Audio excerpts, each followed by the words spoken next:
പ്രിയപ്പെട്ടവരെ, ജീവനെതിരെയുള്ള വെല്ലുവിളികളെല്ലാം എക്കാലത്തുമുണ്ട്. ഈ കാലഘട്ടത്തിലും അത് വർദ്ധിച്ചു വരികയാണ് ചെയ്യുന്നത്. ആഗോളതലത്തിൽ മനുഷ്യജീവൻ്റെ സംരക്ഷണത്തിന് വിരുദ്ധമായിട്ട് വ്യാപകമായ സന്ദേശങ്ങൾ പ്രചരിക്കുന്നു, നിയമനിർമ്മാണങ്ങൾ നടക്കുന്നു. വ്യക്തികൾ അവിഹിത ബന്ധങ്ങളിലൂടെ കുഞ്ഞുങ്ങളെ ജനിച്ചവർ, അനവസരത്തിൽ കുഞ്ഞുങ്ങളെ ജനിച്ചു എന്ന് വിചാരിക്കുന്ന മാതാപിതാക്കൾ, ഇങ്ങനെ അനേകർ അബോർഷന് കുറ്റബോധമില്ലാതെ ക്ലിനിക്കുകളെ ആശ്രയിക്കുകയോ തെറ്റായ വഴിയിലൂടെയൊക്കെ കുഞ്ഞുങ്ങളെ കൊല്ലുന്ന ഒരു പ്രവണത വർദ്ധിച്ചു വരുന്നുണ്ട്. ഏറ്റവും അടുത്ത് കൊച്ചിയിൽ പനമ്പള്ളി നഗറിൽ ഒരു പെൺകുട്ടി, അവൾ അവിഹിത ബന്ധത്തിൽ ഗർഭം ധരിച്ചു. മാതാപിതാക്കൾ അറിഞ്ഞില്ലെന്ന് പറയുന്നു. പ്രസവിച്ച ഉടനെ മിനിറ്റുകൾക്കുള്ളിൽ ആ കൊച്ചിനെ കഴുത്ത് ഞെരിച്ച് കൊന്ന് വേസ്റ്റ് പേപ്പറിൽ വലിച്ചെറിഞ്ഞപ്പോൾ കാറ്റത്തെ എങ്ങനെയോ ഗതി തെറ്റി അത് തെരുവിൽ നഗരത്തിൽ അത് ഫ്ലാറ്റിന് മുമ്പിൽ വീണു. പോലീസ് അറിഞ്ഞു. പിന്നീട് നമുക്കറിയാം, കുഞ്ഞിനെ ആ പെൺകുട്ടിയെ അറസ്റ്റ് ചെയ്തു. റേപ്പ് എന്നൊക്കെ പറഞ്ഞു. അതിജീവിത എന്ന് പറഞ്ഞ അവളുടെ പേരൊന്നും പുറത്ത് വന്നിട്ടില്ല. അത് ആ കുട്ടി ഇപ്പോൾ പോലീസ് അറസ്റ്റ് ചെയ്യും, ശിക്ഷയ്ക്ക് വിധേയമാകും. ഒരു കുഞ്ഞിനെ കൊന്ന അമ്മ എന്ന പേരിൽ കലാകാലം ആ കൊച്ച് അറിയപ്പെടും. വേദനിക്കുന്ന അവസ്ഥയിൽ ആ കുഞ്ഞിന് ജന്മം നൽകാൻ കാരണക്കാരനായ പിതാവ്, യുവാവ് തൃശ്ശൂരാണെന്ന് പറയുന്നു. അദ്ദേഹത്തിൻ്റെ പേരോ വിവരങ്ങളോ ഒന്നും നമുക്കറിയേണ്ടതില്ല, പുറത്തു വന്നിട്ടില്ല. 3 ദിവസത്തിന് ശേഷം പുല്ലേപ്പടി പൊതുശ്മശാനത്തിൽ ആ കുഞ്ഞിനെ സംസ്കരിക്കുവാൻ കൊണ്ടുവന്നപ്പോൾ ഞാനവിടെ ഉണ്ടായിരുന്നു. കൊച്ചിയിലെ മേയറും കുറച്ച് പ്രവർത്തകരുമൊക്കെ അവിടെ ഞാൻ കണ്ടു. അവിടെ കുരിശ് വെച്ച ഒരു ഒരു ഒരു ഒരു ഒരു പെട്ടിയാണ് കൊണ്ടുവന്നത്. ഒരു ക്രൈസ്തവ കുടുംബത്തിൽ അല്ല ആ കുഞ്ഞ് ജനിച്ചത്. എൻ്റെ മാതാപിതാക്കൾ ക്രൈസ്തവ ഒരു കുടുംബത്തിലാണ്. എന്തുമാകട്ടെ, ആ കുഞ്ഞിനെ ഏറെ ആദരവോടെയാണ് കൊച്ചിയിലെ മേയറും മറ്റും ഏറ്റുവാങ്ങിയത്. ആ ചെറിയ കുഴിയിൽ ആ കുഞ്ഞിനെ വെക്കുമ്പോൾ കൊച്ചിയിലെ പോലീസ് കമ്മീഷണറും പോലീസ് ഉദ്യോഗസ്ഥരും വനിതാ പോലീസ് ഉദ്യോഗസ്ഥരൊക്കെ ആദരവോടെ അവിടെ അവർ പൂക്കളും കളിപ്പാട്ടങ്ങളും ഏറ്റവും അവസാനം എത്രയോ തവണയാണ് അവർ സല്യൂട്ട് ചെയ്തത്. അവർ സല്യൂട്ട് ചെയ്ത് ആദരവ് നൽകിയാണ് ആ കുഞ്ഞിനെ അടക്കി അതിന് മുകളിൽ ചെടി വെച്ചത്. പ്രിയപ്പെട്ടവരെ, ആ കുഞ്ഞ് നഷ്ടപ്പെട്ടെങ്കിലും ആ അമ്മയുടെ മനസ്സിൽ, ആ അപ്പൻ്റെ മനസ്സിൽ, അതറിഞ്ഞവരുടെ മനസ്സിലൊക്കെ ഏറെ വേദനയായിട്ട് എന്നും നിലനിൽക്കും. നമ്മൾ അറിയേണ്ട ഒരു കാര്യം, കൊലപാതകമാണ്. ആ കുഞ്ഞിനെ വലിച്ചെറിഞ്ഞ് കൊന്നപ്പം എല്ലാവർക്കും മനസ്സിലായി.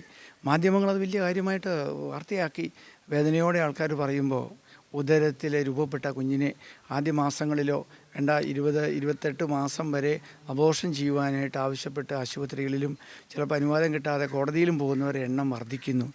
അപ്പോൾ ഈ അമ്മ ജനിച്ച ഉടനെ കുഞ്ഞിനെ വലിച്ചെറിയുന്നതും ജനിക്കുന്നതിന് മുമ്പ് ഉദരത്തിൽ വെച്ച ആ കുഞ്ഞിനെ ക്രൂരമായി കൊന്ന്, നമുക്കറിയാം, അത് ഞാൻ വിശദീകരിക്കുന്നില്ല. അബോർഷൻ എന്ന് പറയുമ്പോൾ അമ്മയുടെ ഉദരത്തിലെ കുഞ്ഞിനെ കത്രിക ഉപയോഗിച്ച്, ബ്ലേഡ് ഉപയോഗിച്ച്, ഉപകരണങ്ങൾ ഉപയോഗിച്ച് കഷ്ണമാക്കി മാറ്റി പല വിധത്തിലാണ് അബോർഷൻ നടത്തുക. അത് ഒരിക്കൽ കണ്ടാൽ പിന്നെ അവരുടെ ജീവിതത്തിലെ മനസ്സിൽ മറക്കാൻ പറ്റില്ല. അങ്ങനെ അബോർഷനെതിരെയുള്ള ജീവനെ ആദരിക്കണം, സംരക്ഷിക്കണം, സ്നേഹിക്കണം എന്ന് പറയുന്ന ഒരു വലിയ മൂവ്മെൻ്റാണ്, കൂട്ടായ്മയാണ് സഭയുടെ പ്രോ ലൈഫ് പ്രസ്ഥാനങ്ങൾ. അത് സാർവത്രിക സഭയിൽ വളരെ സജീവമാണ്. ഫാമിലി ലെറ്റി ലൈഫ് കമ്മീഷൻ്റെ ഭാഗമാണ് കത്തോലിക്ക സഭയിൽ. സിറോ മലബാർ സഭയിൽ ഫാമിലി ലെറ്റി ലൈഫ് കമ്മീഷൻ പിന്നെ കല്ലറങ്ങാട്ട് പിതാവും മാർ ജോസ് പുളിക്കൻ പിതാവും റിമിജിയസ് പിതാവുമാണ് നേതൃത്വം നൽകുക. അതിനൊരു അപ്പോസിലിട്ടുണ്ട്. അതിൻ്റെ സെക്രട്ടറി എന്ന നിലയ്ക്കാണ് ഞാൻ പ്രവർത്തിക്കുക. KCBC തലത്തിൽ KCBC ഫാമിലി കമ്മീഷനോട് ചേർന്ന് KCBC ഒരു പ്രോ ലൈഫ് സമിതിയുണ്ട്. അതിന് കൊല്ലം രൂപതാധ്യക്ഷൻ പോൾ മുല്ലശ്ശേരി പിതാവാണ് അതിൻ്റെ അധ്യക്ഷൻ. അതിനൊരു സമിതി ശ്രീ ജോൺസൺ അബ്രഹാം പ്രസിഡൻറ്റും ശ്രീ ജെയിംസ് അഴിച്ചങ്ങാടൻ സെക്രട്ടറിയുമായിട്ടൊരു ജനറൽ സമിതി പ്രവർത്തിക്കുന്നു. ഞാനിപ്പോൾ അതിൻ്റെ അനിമേറ്ററാണ്, അതിന് മുമ്പ് പ്രസിഡൻ്റായിരുന്നു. ഇപ്പോഴും നമ്മൾ ഈ ഇത്തരം അബോർഷൻ വർദ്ധിക്കുന്നു, അല്ലെങ്കിൽ കൊലപാതകം വർദ്ധിക്കുന്നു, കുഞ്ഞുങ്ങളെ കൊല്ലുന്നു എന്ന സാഹചര്യത്തിൽ നമ്മളൊരു ക്യാമ്പയിൻ ഇപ്പോൾ ആരംഭിച്ചിരിക്കുകയാണ്. അരുത് അബോർഷൻ, കൊലപാതകം ചെയ്യരുത്, കുഞ്ഞുങ്ങളെ സംരക്ഷിക്കണമെന്ന് പറഞ്ഞുള്ളൊരു വലിയ പോസ്റ്റർ ക്യാമ്പയിൻ, ബോധവൽക്കരണ പരിപാടികൾ കേരളം മുഴുവൻ നടക്കുകയാണ്. അങ്ങനെ ഒരു പോസ്റ്റർ ക്യാമ്പയിൻ്റെ അല്ലെങ്കിൽ ബോധവൽക്കരണത്തിൻ്റെ ഉദ്ഘാടനം കാഞ്ഞിരപ്പള്ളി രൂപതയിൽ വലിയ കുടുംബങ്ങളെ ആദരിക്കുന്ന ചടങ്ങിനോടനുബന്ധിച്ച് അഭിനയ ജോസ് പുളിക്കൻ പിതാവ് മെയ് മാസം 12-ാം തീയതി നിർവഹിച്ചു.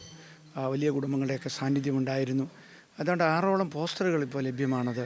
ഫേസ്ബുക്കിലും വാട്സപ്പിലും ഒക്കെ നമുക്ക് പ്രചരിപ്പിക്കാം. അരുത് അബോർഷൻ, ഒരു കുഞ്ഞ് അമ്മയോട് പറയുന്ന രൂപത്തിൽ, അല്ലെങ്കിൽ സമൂഹത്തോട് പറയുന്ന രൂപത്തിൽ, അല്ലെങ്കിൽ പ്രോ ലൈഫിൻ്റെ ജീവനുടെ സംരക്ഷണ ആശയം വ്യക്തമാക്കുന്ന തരത്തിലാണിത് രൂപപ്പെടുത്തിയിരിക്കുന്നത്. ഈ ക്യാമ്പയിൻ സജീവമാകണം. എല്ലാ രൂപത്തിലും ഇടവകളിലും എല്ലാ സഭയിലും മതങ്ങളിലുമുള്ള മനുഷ്യർ അത് അറിയണം, പറയണം. അങ്ങനെ ജീവനെ സംരക്ഷിക്കണം, ജീവനെ ആദരിക്കണം, ആ ജീവനെ സ്നേഹിക്കണം. അതുകൊണ്ട് മനുഷ്യജീവനെ ആദരിക്കുമ്പോൾ നാം ദൈവത്തെയാണ് സ്നേഹിക്കുന്നത്. ദൈവത്തിൻ്റെ സൃഷ്ടികർമ്മത്തിൽ പങ്കാളികളാകുന്നതാണ് ഓരോ കുഞ്ഞിൻ്റെയും ജനനം. ഉദരത്തിൽ കുഞ്ഞ് രൂപപ്പെടുന്നത് ദൈവത്തിൻ്റെ അനുഗ്രഹമാണ്.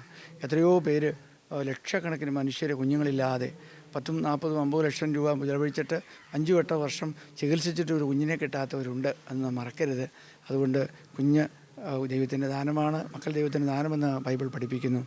അതിനാൽ പ്രിയപ്പെട്ടവരെ, ജീവനെ സംരക്ഷിക്കുവാൻ, ആദരിക്കുവാൻ, സ്നേഹിക്കുവാനുള്ള ഒരു ദൗത്യം നമുക്കുണ്ട്. അത് കത്തോലിക്കാ സഭ മുന്നോട്ട് വെക്കുന്നു. അത് എല്ലാവരും നടപ്പാക്കേണ്ടതും ഒരു കർമ്മ പദ്ധതിയാണ്. വർഷങ്ങൾക്ക് മുമ്പ് കേരളത്തിലെ 2-ൽ കൂടുതൽ കുഞ്ഞുങ്ങളുണ്ടായാൽ ശിക്ഷിക്കപ്പെടും, അത് മക്കൾക്ക് അവകാശമില്ലെന്ന് പറഞ്ഞപ്പോഴാണ് അന്ന് KCBC പ്രോലൈഫ് സമിതി ജീവസമൃദ്ധി എന്ന പേരിൽ വലിയൊരു ക്യാമ്പയിൻ നടത്തി വലിയ കുടുംബങ്ങളിലെ കുഞ്ഞുങ്ങളെയും കുടുംബയും ആദരിക്കുന്ന ഒരു കർമ്മപദ്ധതിയായിരുന്നു. അത് കേരളം മുഴുവൻ നടപ്പാക്കി.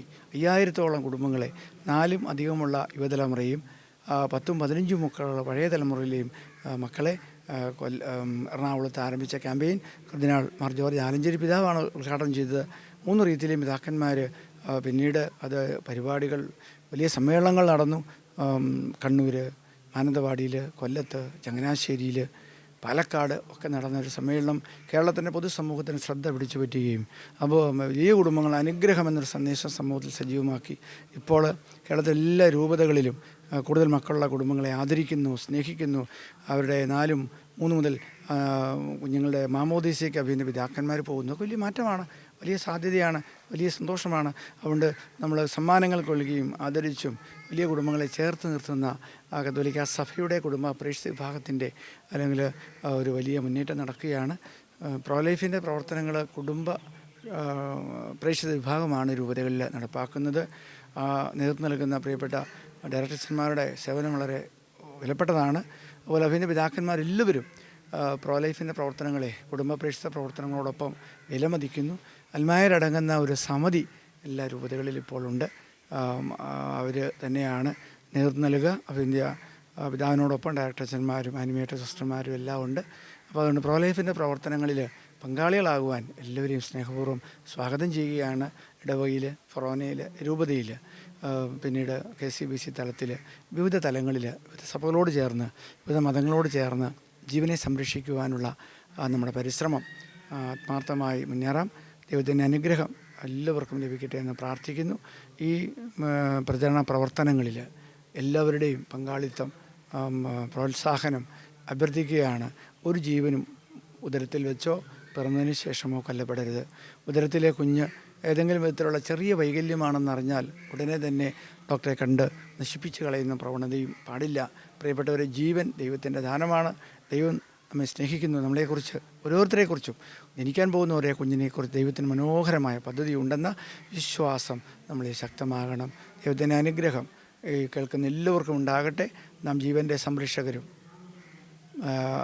പ്രബോധകരും പ്രവാചകരും പ്രാർത്ഥിക്കുന്നവരും കൈമാറാൻ ഈശോ സഹായിട്ടെ. എല്ലാവരെയും ജീവൻ്റെ പ്രവർത്തന മേഖലയിലേക്ക് സ്നേഹപൂർവ്വം സ്വാഗതം ചെയ്യുന്നു. ദൈവം നമ്മെ ഇരിക്കട്ടെ. Thank you.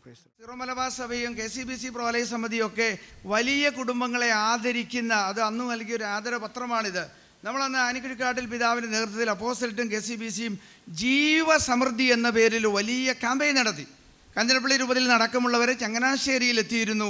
മാനന്തവാടിയിൽ 16 മക്കളുള്ള ഒരു മാതാപിതാക്കൾ സ്റ്റേജിൽ കയറി വന്നപ്പോൾ പിതാക്കന്മാർ ആദരിക്കുന്ന ചടങ്ങിൽ കരഞ്ഞുകൊണ്ട് സമ്പന്നമായ കുടുംബം അവർ സന്തോഷിച്ചത് സമ്മാനത്തിൻ്റെ ആ വലിപ്പം കണ്ടിട്ടല്ല, മക്കളെ സ്വീകരിച്ചതിൻ്റെ പേരിൽ തൻ്റെ സഭ തങ്ങളെ ആദരിക്കുന്നുവെന്നത് വാർദ്ധക്യത്തിലെത്തിയ മാതാപിതാക്കളുടെ അഭിമാനവും സന്തോഷവും ഞാനിപ്പോഴും മറക്കുന്നില്ല.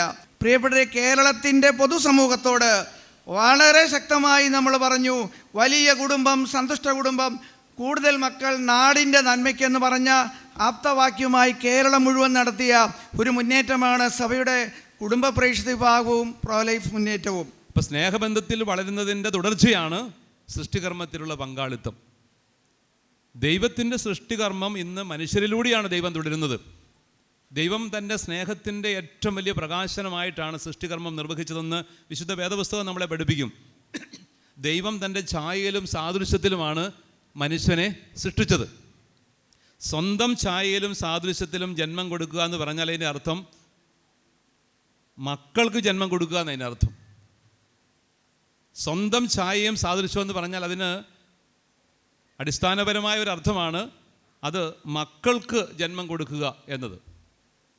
ദൈവത്തിൻ്റെ സ്നേഹത്തിൻ്റെ ഛായയിലും രൂപത്തിലും ദൈവം സൃഷ്ടികർമ്മം നിർവഹിച്ചപ്പോൾ മനുഷ്യരെ മാത്രമാണ് അങ്ങനെ സൃഷ്ടിച്ചത്. ബാക്കിയുള്ളതിനെ ഒന്നും സ്വന്തം ഛായയിലും സാദൃശ്യത്തിലും അല്ല ദൈവം മെനഞ്ഞത്. മനുഷ്യരെ മാത്രമാണ് ദൈവം അങ്ങനെ സൃഷ്ടിച്ചത്. എന്ന് വെച്ചാൽ ദൈവം തൻ്റെ മക്കളായി കണ്ടത് മനുഷ്യരെ മാത്രമാണ്.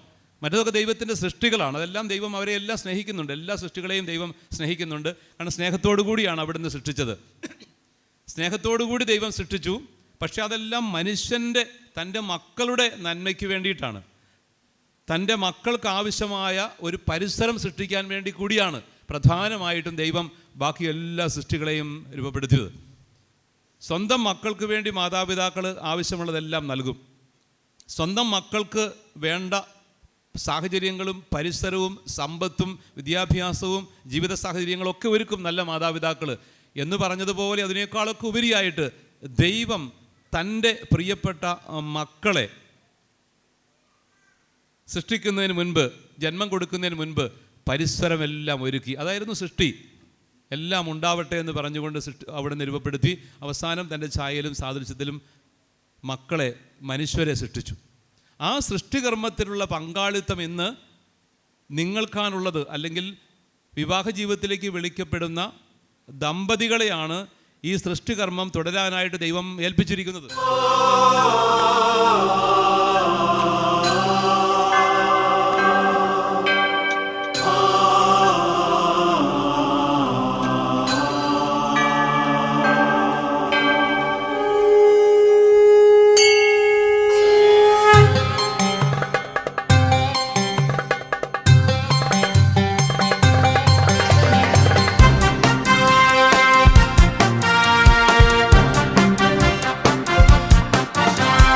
കേരള സഭയുടെ സംസ്കാരം ഇതു നാടിനു നൽകും സന്ദേശം. കേരള സഭയുടെ സംസ്കാരം ഇതു നാടിനു നൽകും സന്ദേശം. മാനവ ജീവിത സാഫല്യത്തിനു പാതയൊരുക്കും സുവിശേഷം. മാനവ ജീവിത സാഫല്യത്തിനു പാതയൊരുക്കും സുവിശേഷം. നല്ല കുടുംബം പടുത്തുയർത്താം, ജീവനു സംരക്ഷകരാകാം.